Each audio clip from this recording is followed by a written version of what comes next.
Why did Jesus have to die on the cross? Yeah. Why did he have to do it? I don't fully understand why it had to happen.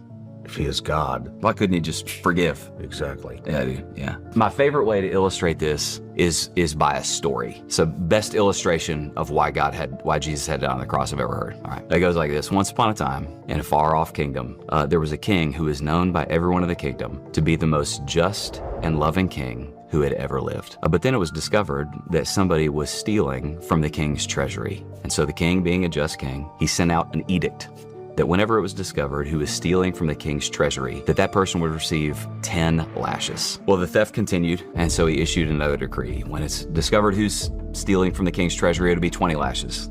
Theft continued, 30 lashes, until finally the king issued a final decree, and he said, when it's discovered who's stealing from the king's treasury, it will be a sentence of 40 lashes. Now, the problem with that was that 40 lashes was a death sentence. And so the theft continued until eventually it was discovered that none other than the king's daughter was the one who was stealing from the treasury. So then a question began to ripple through the kingdom. What will the king do? Some thought he would forgive her, but then how would he be just? Some thought that he would issue the sentence, but then how would he be loving? The king sat down and decided, you know what? The sentence is just, the punishment must fall, and so the decree stands. And so one day the entire kingdom was gathered, and in front of everybody, the king's own daughter was marched up to the podium in front of the entire kingdom. And she was bent over the podium, and the back of her shirt was ripped open. And the executioner stood there, and he began to raise his whip to land the first slash. And as soon as he did, the king yelled, "Stop."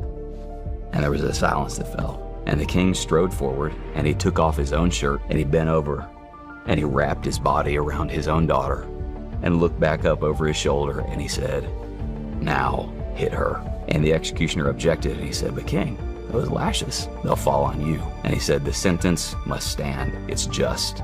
Hit her." And so 40 lashes fell on the body of the king that protected the body of his daughter, and the king died in the stead of his daughter. And what happened, Sean, in that story is the king was both just because payment for the sin had to be made, and the king was the justifier of the ungodly.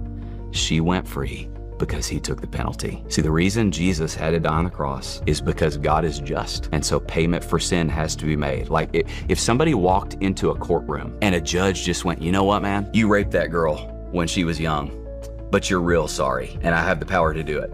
You're forgiven." Nobody would think that was a just judge. So penalty for sin had to be made, but God is love, so he made the payment himself.